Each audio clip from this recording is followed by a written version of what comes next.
இங்க ஒருத்தனுக்கு அவன் தலை சொட்டையா இருக்கிறது பிடிக்காம ஒரு வினோதமான மருந்து வாங்கிட்டு வந்து தேய்க்கான். ஏன்னா அந்த மருந்து தடவன உடனே முடி வளரும் போட்டிருக்கு.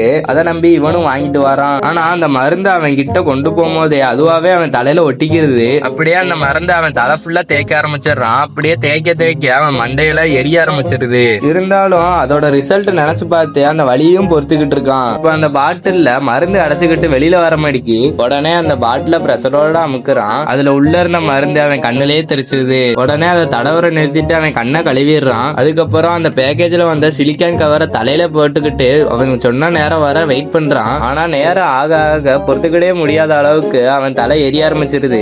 அதுக்கு மேல பொறுத்துக்கிட முடியாம அந்த சிலிக்கான் கவரை பிச்சு எடுத்துடுறான். அதை பிச்சு எடுத்ததுக்கு அப்புறம் பார்த்தா முடி ஷோல்டர் வர வளர்ந்துருக்கு. இப்ப அவன் இத்தனை வருஷம் சொட்டையா இருந்தவனுக்கு திடீர்னு முடி முளைச்சனால அந்த சந்தோஷத்துல போட்டோ எடுத்துக்கிட்டு இருக்கான். கொஞ்ச நேரத்துக்கு அப்புறம் அவன் தலையில மட்டும் இல்லாம உடம்பு ஃபுல்லாவே முடி முளைச்சிருது. உடனே பயந்து போய் அதுல உள்ள கஸ்டமர் கேருக்கு போன் போடுறான். நீங்கள் டயல் செய்த எண் தற்சமயம் ஸ்விட்ச் ஆஃப் செய்யப்பட்டுள்ளது.